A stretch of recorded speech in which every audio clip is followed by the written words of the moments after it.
1 रुपये कमा रहे हो, 1.25 रुपये खर्च हो रहा है, पैसा हाथ में नहीं दिख रहा, पैसे की कमाई नहीं हो रही, बहुत टेंशन चल रहा है, व्यापार नहीं चल रहा, तिरुपति जाओ। तिरुपति में कहाँ जाना है? मंदिर में दर्शन करना है क्या? दर्शन करो ना करो तुम्हारी मर्जी है। 2 जगह पर तिरुपति में जाना, एक तिरुपति के नीचे कपिलेश्वर महादेव, दूसरा तिरुपति पर ऊपर पुष्करणी। कपिलेश्वर महादेव के मंदिर के पीछे के भाग में जो कुंड है उसका जल, ऊपर जो पुष्करणी है उसका जल। पुष्करणी के अंदर भगवान विष्णु की एक प्राचीन मूर्ति है जल के अंदर, जो साल भर में एक बार निकलती है। आप लोगों ने कई बार दर्शन भी करेंगे, साल में एक बार भगवान तिरुपति नाथ की, वेंकटेश भगवान की मूर्ति उस पुष्करणी से निकलती है जब पानी कम होता है। तो पुष्करणी की रज लाकर कपिलेश्वर महादेव के कुंड में अपनी कामना कर कर रज को धोकर, उस रज को लाकर घर में किसी भी स्थान पर रख लीजिए, व्यापार वाली जगह पर। संपदा कभी कम नहीं होगी। लोग कहते तिरुपति जाओ तो लक्ष्मी बढ़ती है, तिरुपति जाओ तो लक्ष्मी कहां बढ़ती है? जब पुष्करणी का स्नान करो, स्नान करोगे तो उस स्नान में पुष्करणी के रज तुम्हारे कपड़े में शरीर से चिपकेगी। जब तुम नीचे कपिलेश्वर पर जाओगे, पानी लगेगा, वो रज तुम्हारे कपड़े में चिपक कर घर में आएगी, तब लक्ष्मी संपदा बढ़ेगी। अब लोग समझ तो पाते नहीं कि वृद्धि किस जगह से। स्कंद पुराण में पुष्करणी का, कपिलेश्वर का महत्व जो वर्णन किया गया है उसको अवश्य सुनिए। और अगर आप लोग पढ़ नहीं सकते तो मुंबई में जो महेश्वरी समाज ने स्कंद पुराण कराई थी 2 अधिक मास पहले, वो 1 अधिक मास पहले, तो उसका स्मरण मुंबई की महेश्वरी समाज अंधेरी की स्कंद पुराण हमारे चैनल पर पड़ी होगी, आप उसको सुनना निकाल कर। अगर आप पढ़ नहीं सकते स्कंद पुराण तो उसको सुनो, उसमें भी हमने व्याख्यान वर्णन किया उस पुष्करणी का कि मिट्टी का, मृदा का क्या क्या महत्व है, उस मृदा का क्या महत्व है, उसका वर्णन शास्त्र करता है। तो यहां पर शिव महापुराण कह रही है, शिलाद भगवान का भजन करने वाला नंदीश्वर का जो भाव प्रकट करा है, ये नंदी कोई साधारण सा नहीं है, नंदी शिव का उपासक है। भगवान शंकर ने जो उम्र कम दी है, भगवान शंकर ने जो शिलाद नामक मुनि को, ब्राह्मण को जो नंदी पुत्र दिया, उसकी उम्र कम रखने का कारण केवल इतना है कि ये भटकता है कि नहीं भटकता। भगवान दुख देता है ये देखने के लिए कि तुम कितना भटक रहे हो। भगवान तकलीफ देता है इसलिए कि तुम कितना भटक रहे हो। और आपको फिर निवेदन करेंगे, अशोक सुंदरी का स्थान कौन सा है? आपको पहले भी बताया, आज फिर बताते हैं। ये शिवलिंग, ये जलाधारी गोल, ठीक है। भगवान शंकर के 13 बच्चे हैं। कितने बच्चे हैं शिव जी के? 13। शंकर भगवान के 13 बच्चे सब शिवलिंग के आसपास में हैं। ये जलाधारी जहां पर शिवलिंग रखा है, ये पार्वती जी का हस्त कमल है। जहां से चरण पानी गिरता है बीच में से जाकर, जहां से जल चढ़ाओगे नीचे जाएगा, तो वो राइट भाग जो चरण है वो गणेश जी का स्थान है, लेफ्ट भाग का जो चरण है वो कार्तिकेय जी का स्थान है। बीच में एक मोटी सी लाइन होती है जहां से पानी गिरता है शिवलिंग के सामने, वो मोटी सी लाइन शंकर भगवान की सबसे छोटी लड़की अशोक सुंदरी का स्थान है। ऊपर से शिवलिंग के ऊपर जो एक एक बूंद पानी गिर रहा है, ये शंकर भगवान की 5 लड़कियां हैं, जया, विषहरा, शामरीबारी, दोतली और देव। ये शंकर जी की 5 लड़कियां शंकर जी के ऊपर एक एक बूंद पानी गिराती रहती हैं। 6 कार्तिकेय और 1 गणेश, 7 और 5 और 1 6, ऐसे मिला के 13 बच्चे मेरे भगवान भोलेनाथ के शंकर जी के शिवलिंग के आसपास ही रहते हैं, कहीं दूर नहीं जाते। शिवरात्रि के दिन हमको यही जानना है कि हमको काली तिल्ली कहां चढ़ाना है, इसलिए ऑनलाइन पूजन करा रहा है, इसलिए ऑनलाइन शिवरात्रि मना रहा है कि आप देख देख कर चढ़ाओ कि गलत ना चढ़ाइए, सही जगह पर चढ़ाओ। कई लोग कहते हैं हमने ये करा था उसका फल नहीं, करो, साथ में गलत करा होगा, स्मरण करिए। हजारों लाखों लोगों को लाभ है साहब। सवेरे किसी 8 साढ़े 8 बजे एक मैसेज है, समीर जी के पास अगर होए तो टीवी पर दिखाना। एक 28 साल के बाद एक बहू को बच्चा हुआ है, 28 वर्ष के बाद उसने बेटे का भी फोटो भेजा है। केवल शंकर भगवान पर सफेद आंकड़े की जड़ घुमाकर 21 बार रजस्वला धर्म के 7वें दिन कमर पर बांधी थी। और उसने केवल इतना सा पूछने के लिए फोटो भेजा कि जड़ को कहाँ ठंडा करना है, मेरे घर में बेटा हुआ 28 वर्ष के बाद हुआ। शिव पर अगर विश्वास है तो मिलेगा, शंकर देगा, करुणा सागर करुणा करेगा। बस थोड़ी सी परीक्षा जरूर लेता है, परीक्षा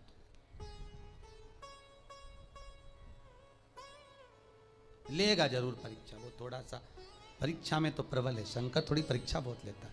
आप दूसरे देवता का व्रत कर लो, उपास कर लो, कथा सुन लो, कथा करवा लो, सब सरलता में हो जाएगी। भागवत कराओगे जल्दी सरलता में हो जाएगी, रामायण करवाओगे सरलता में हो जाएगी, गीता जी सरलता में। पर शिव पुराण कराना है तो बहुत थोड़ा कठिनता पड़ती है, कराना है, करना है बहुत। और कड़ेल जी तुम भी धन्यवाद, आपको भी बहुत बहुत। अब अभी कल परसों बोल रहे थे, अब ये कथा यहाँ हो गई, अब ये कथा काशी करा दो। हमने कहा कहाँ हमको फंसा रहे दादा, बहुत यहीं सुन ली, बहुत एक कथा। अभी लॉकडाउन के चलते कहाँ जाना, तो लॉकडाउन हट जाएगा उसके बाद काशी में कथा कर दो, पर कर तो दो, एक कथा तो सुना दो। हमने कहा कथा काशी में कथा कर दें, मना नहीं, पर ज़्यादा भीड़ इकट्ठी नहीं करेंगे।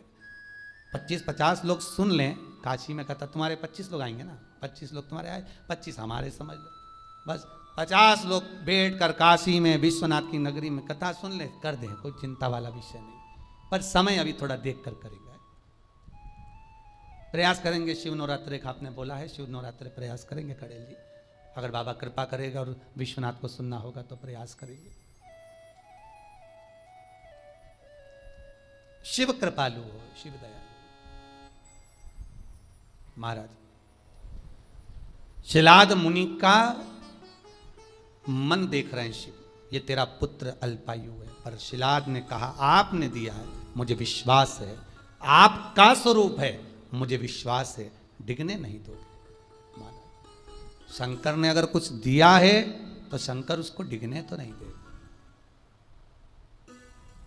वो नंदी उम्र बढ़ गई, अल्पायु था, शंकर की कृपा से, देव सेना की कृपा से, बिल्ली देवी की कृपा से, कार्तिकेय की कृपा से, शंकर की कृपा से, गणेश की कृपा से वो आयुष्मान हो गया। और भगवान शंकर ने कह दिया तू मेरे सम होगा, जैसा मैं वैसा नंदी होगा। इसलिए कर्नाटक की कई भूमि पर शंकर भगवान का शिवलिंग मंदिर के बाहर होता है और नंदी मंदिर के अंदर होता है। कहां गए थे कथा करने? बिदर, कर्नाटक। हमने बिदर में देखा है कि बिदर कर्नाटक साइड में अपने यहाँ तो मंदिरों में शंकर जी का शिवलिंग अंदर होता है और नंदी बाहर होता है, पर बिदर कर्नाटक साइड हम लोग जब कथा करने के लिए गए विजयवाड़ा की ओर आगे, तो हमने वहां देखा कि वहां पर नंदी मंदिर के अंदर होता है, शंकर जी बाहर, शिवलिंग बाहर, नंदी अंदर। हमने पूछा ये कैसे हो गया बिदर कर्नाटक वालों से, वहां भी एक सराफा वालों ने कथा कराई थी ना, तो हमने उनसे पूछा कि ये हो क्या गया मंदिर को, मंदिर का शंकर जी बाहर आ गए और नंदी अंदर पहुंच गया है, हुआ क्या है?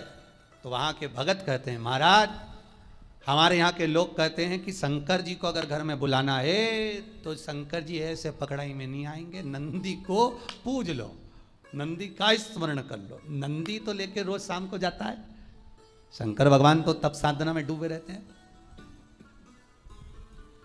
भगवान शिव तो तप साधना में लगे रहते हैं, पार्वती जी उनकी सेवा में लगी रहती है, नंदी को मालूम रहता है कि कहां से ले जाना है आज घुमाने के लिए, तो वो नंदी लेकर जाता है। तब उस नंदी की हम आराधना करते हैं, उस नंदी की। तो नंदी अंदर, शिव बाहर। भगवान शंकर कहते हैं ए नंदी, जैसा मैं महेश्वर हूं तो नंदीश्वर होगा। शिलाद कहते हैं, शिलाद मुनि ने कहा मेरे बेटे को मैंने इसलिए पाया है कि मेरे पूर्वजों को कुछ भाग मिल जाए, पितरों का तर्पण जल पिंड मिल जाए, इसको मैं आपकी सेवा में रखना चाहता हूं, इसको आप रख लो सेवा में, पर मना नहीं है, पर चिंता इतनी सी है कि नंदी का ब्याह कर दो, नंदी की शादी करना। शंकर भगवान ने पूछा नंदी की शादी? हाँ, क्यों? कुंवारा है, और मान लो आपने इसको आयुष्मान होने का वर भी दे दिया, सब कुछ कर दिया, पर कुंवारा तो रहेगा ना।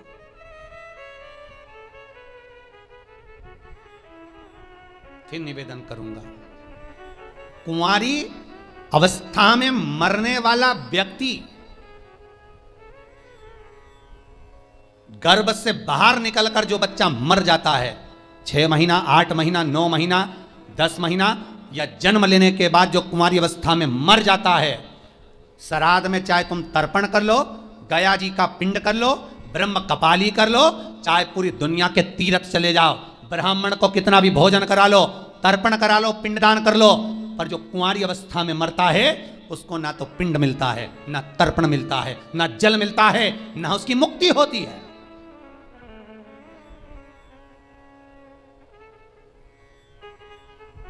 भागवत पितरों को तार देती है, पितरों को मोक्ष देती है, भागवत तारती है। पर शिव महापुराण जो अधोगति में मर जाता है, कुंवारी अवस्था में मर जाता है, अधोगति में चला जाता है।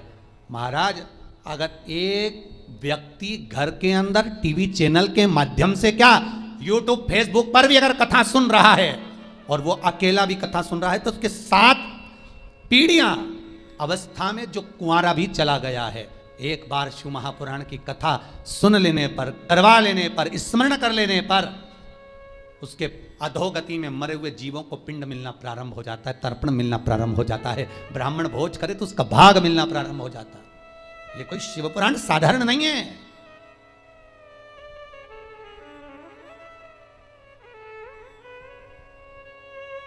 शिव महापुराण का महत्व पढ़िए। देवराज नाम का ब्राह्मण शिव पुराण सुनकर चला था, जिस मार्ग से जा रहा था वहां के अधोगति जीव तर गए थे। देवराज नाम ब्राह्मण की शिव महापुराण का महत्व कई बार कथा में कहा। वो तो अभी पुरुषोत्तम शिव महापुराण चल रही है, इसलिए आगे की कथा महत्व ना लेकर सीधे कथा को आगे बढ़ा दिया जाता है। पर जितनी बार कथा कही उसमें देवराज का चरित्र सुनाया है, उसमें एक चरित्र वर्णन किया। शिव महापुराण के महत्व में लिखा है कि शिव महापुराण की कथा सुनकर जाने वाला व्यक्ति जिस गली से, जिस मोहल्ले से, जिस नगर से निकल कर जाता है, जिस रास्ते से निकल कर जाता है, वहां जितने लोग एक्सीडेंट में, अधोगति में कैसे भी मर गए होते हैं, उनका भी उद्धार हो जाता है, मात्र उसके शरीर की तरंग से, मात्र उसके शरीर की तरंग से वो जीव तर जाता है।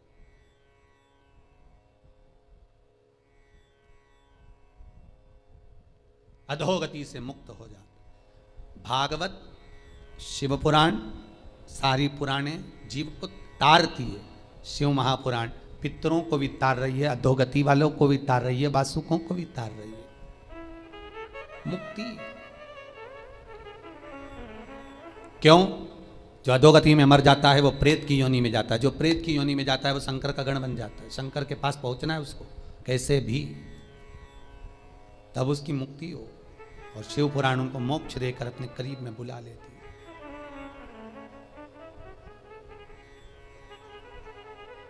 कहते हैं मस्तक पर अगर त्रिपुंड लगा हुआ है, त्रिपुंड नहीं तो चंदन की 3 बिंदी लगी हुई हो, त्रिपुंड लगा हुआ हो, शरीर पर कहीं पर भी त्रिपुंड बना हुआ हो, मात्र अगर त्रिपुंड शरीर पर बना हुआ है, मस्तक पर अगर त्रिपुंड लगा हुआ है,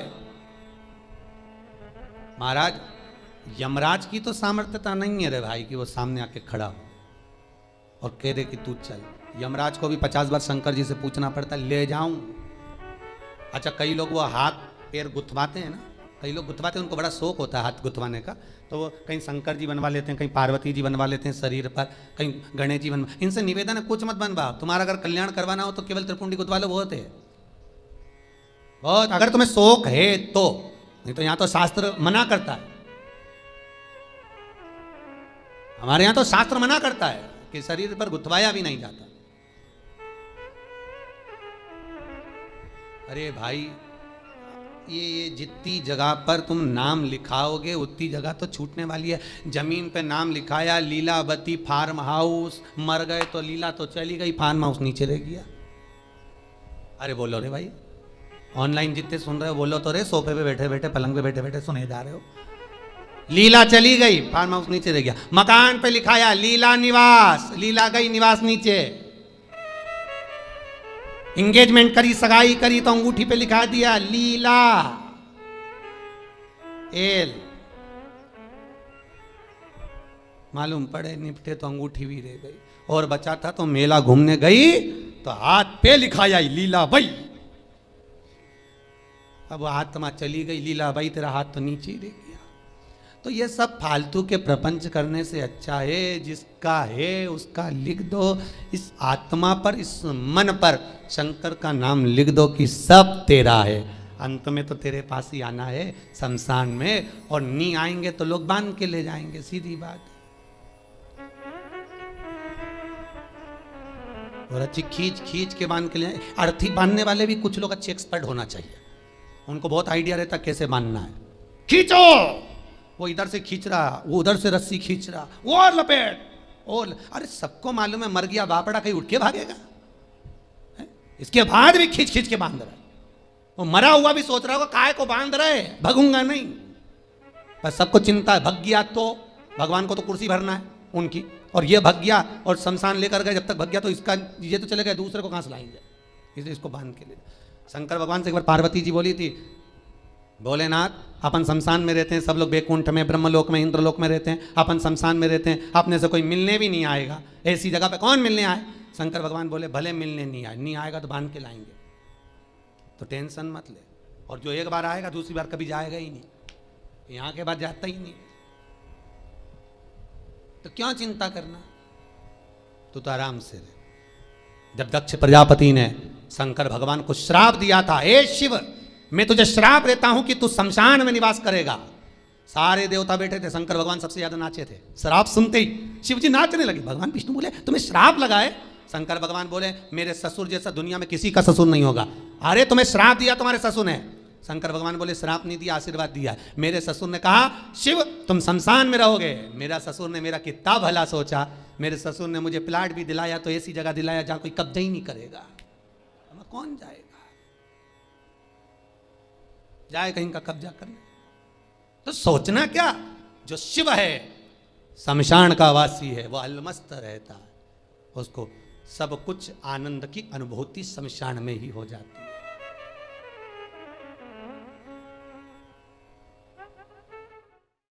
मेरा निवेदन है ऐसी देवी भागवत पे उस कथा, शंकर की कथा को बांचा जाएगा, सुनना जरूर। शिव शक्ति कथा रहेगी वो नवरात्र में जो चलेगी। शंकर कह रहे पार्वती से तू एक बार मेरे शरीर में समाहित हो जा। पार्वती जी बोली पहले विचार कर लो, अच्छे से सोच लो। ये कई लोग कहते हैं ना कि इनको देवी जी आ रही, उनको देवता जी आ रहे हैं। अब शंकर तो पति हैं, तो लोकी का नाथ त्रिकालदर्शी, वो पार्वती से कह रहे तू मेरे शरीर में समा जा। पार्वती जी बोली पहले विचार कर लो अच्छे से। शंकर भगवान बोले सब कर लिए, तू तो समा। और जो पार्वती का एक अंश 64 योगनी में से एक योगनी केवल शंकर के चरण में पहुंच रही थी, नखुन में से, तो शंकर के पांव फटना प्रारंभ हो गए थे। अब कई लोग तो कहते हमको काली जी आ गई न दुर्गा जी आ गई। वो एक अंश 64 योगनी का मात्र एक अंश पहुंचा तो शिव नहीं संभाल पाए, तो उन्होंने कहा हाथ जोड़ू तेरे, वापिस बाहर निकल वापिस। अब कई के कि हमको देवता आया न देवी आई न ये आया न वो आया, तो ये भैया आए मना नहीं है, वो देवी देवता नहीं, वो पवन चलती है, वो पवन आकर कहती है, पवन 49 पवन में से जो पवन भ्रमण करती है उसमें एक पवन देव पवन होती है, एक पवन प्रेत पवन होती है। जो प्रेत पवन होती है वो जीव को कष्ट देती है, जो देव पवन होती है वो दुनिया के कार्य को सफल कर देती है। कब तक? जब तक उससे कमाई ना करी जाए। देव पवन से अगर कमाई करना प्रारंभ कर दिया, लाओ चुनड़ी लाओ, लाओ ये चढ़ाओ, लाओ देवी जी के ये लाओ, लाओ वो लाओ, बस पवन आना, वो देव पवन समाप्त, उसका विख्यात था समाप्त। देवी देवता मंदिर देवालय तीर्थ व्रत सिद्धता का भाव रखते हैं, पर कमाई का स्रोत जहां हो गया वहां सब समाप्त हो गया। महाराज नंदी का विवाह करना है, मरुतों की कन्या सुयशा से आप नंदी की शादी कर। सुयशा कहां मिलेगी? ये पवन की पुत्री मरुतों की कन्या 49 पवन की बेटी कहां मिलेगी? और 49 पवन की एक ही बेटी थी, उसका नाम था सुयशा, नंदीश्वर की धर्म पत्नी। सुयशा गंगा के घाट पर तप साधना में लगी थी। वहीं पर नंदीश पहुंच गए और नंदीश्वर ने पहुंचा, सुयशा को देखा। सुयशा उस दिन भगवान शिव की आराधना शमी पत्र से कर रही थी। शमी का पौधा, शमी का वृक्ष, शमी की पत्तियां महाराज शिव को पाने के लिए, शंकर का स्मरण करने के लिए, मनवांचित फल की कामना करने के लिए, अपनी मनोकामना पूर्ण करने के लिए शिव को समर्पित करी जाती। आज शमीपत्र सुयशा समर्पित कर, सुयशा दे रही है शमीपत्र। और सुयशा ने जब शमीपत्र समर्पित करा, कामना थी विवाह की, सामने नंदी का दर्शन हुआ। इतने सुंदर थे नंदी, आपको पहले भी कहा कि नंदी ने तो बेल का मुख शंकर भगवान से मांगा था कि मुझे काया का अभिमान ना हो जाए, इसलिए बेल का मुख दे दो, तब बेल का मुख लगा। नहीं तो नंदी बहुत सुंदर थे, बहुत सुंदर। आज भी शंकर के मंदिर में जो घंटाल लगता है, शिव मंदिर में जो घंटी लगती है, वो नंदीश्वर की गूंज कर कर लगती है। नंदीश्वर की गूंज से मतलब है आपको महाराज, जो घंटा बांधा जाता है शिव मंदिर के अंदर, महाराज स्कंद पुराण कहती है जहां पर वृषभ रहता हो, बेल रहता हो, नंदी रहता हो, उस जगह पर नंदी की पीठ पर छापा लगाया जाता है। छापा लगाकर फिर घंटे पर छापा लगाकर फिर नंदी के सामने घंटे का नाद कर कर जब नाद किया जाता है, नंदी जब तक नाद करते हैं जब तक वो नंदी आवाज नहीं करते, गर्जना नहीं करते। एक बार नंदी जब चिल्ला देता है तब उस घंटे को ले जाकर फिर शिव मंदिर में बांधा जाता है। शिव मंदिर में जो घंटा बनता है नंदी की गर्जना से, आजकल तो लोग ऐसे बांध देते वो अपनी जगह पर शिव पुराण में, स्कंद पुराण में जैसा घंटा का वर्णन किया गया है, वैसा अगर घंटा शिव मंदिर में बांधा जाता है तो उसके नीचे मात्र घंटे का नाद करने पर व्यक्ति की मनोकामना पूर्ण हो जाती है। इसीलिए आपसे कह रहे हैं कि ये जो कुबेरेश्वर महादेव का मंदिर इस भूमि पर जो बन रहा है, शास्त्रों में जैसा जैसा वर्णन कर कर बताया है, उसी रीति से प्राण प्रतिष्ठा, उसी रीति से घंटी, उसी रीति से जलाधारी, उसी रीति से शिव विराजमान हो, जिससे कोई आए भूमि पर पांव रखे, भले वो दर्शन करे ना करे, पर उसकी कामना पूर्ण हो जाए। यहां आने वाला खाली ना जाए, कुबेरेश्वर महादेव का दर्शन करने वाला कोई खाली ना हो, उसको सुख का अनुभव हो। सुयशा से विवाह कर दिया, मरुतों ने नंदी के साथ विवाह करा, सुयशा विवाह कर आई। एक दिन सुयशा शिव का आराधना कर कर भगवान नंदीकेश अर्थात स्वयं के पति के कर्णों के पास में आकर निवेदन कर दी, क्या कि आज शिव मुझे मनवांचित फल की कामना करे, मेरी कामना जो है वो पूर्ण करे। क्या कामना थी? मेरे 49 पिता मरुतो जो भ्रमण कर रहे हैं संसार में, उसको शिव शुद्ध कर दे। बेटी वही होती है जो माँ बाप के लिए सोच ले कि माता पिता का भला कैसे हो, दोनों कुल कैसे तर जाएं, ये बेटी विचार कर ले, मायके का भी ससुराल का भी। शिव जी ने उसको स्वीकार करा, नंदी ने स्वीकार करा, शंकर भगवान से विनती करी। आज भी निवेदन है, शंकर को जल चढ़ाने के बाद थोड़ा सा बचा हुआ जल, नंदी का एक पांव जो नंदी शिव जी के सामने होता है, उसका एक पांव उठा हुआ होता है, उस पांव के पास में जल समर्पित करने के बाद नंदी के सीधे कान में अपने नेत्र बंद कर कर भगवान नंदीश्वर के कानों में सुयशा का नाम लेकर जो अपनी कामना धीरे से नंदी के कान में कहकर आ जाता है, 3 से 3.5 महीने में उसकी कामना पूर्ण हो जाती है। सुयशा का नाम लेकर नंदीश्वर उसको शिव को समर्पित कर देते।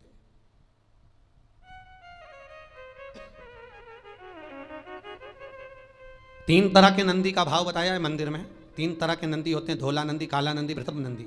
इन तीनों का व्याख्यान कल की कथा में श्रवण करेंगे। आज की कथा को यहाँ विराम की ओर लेते हैं।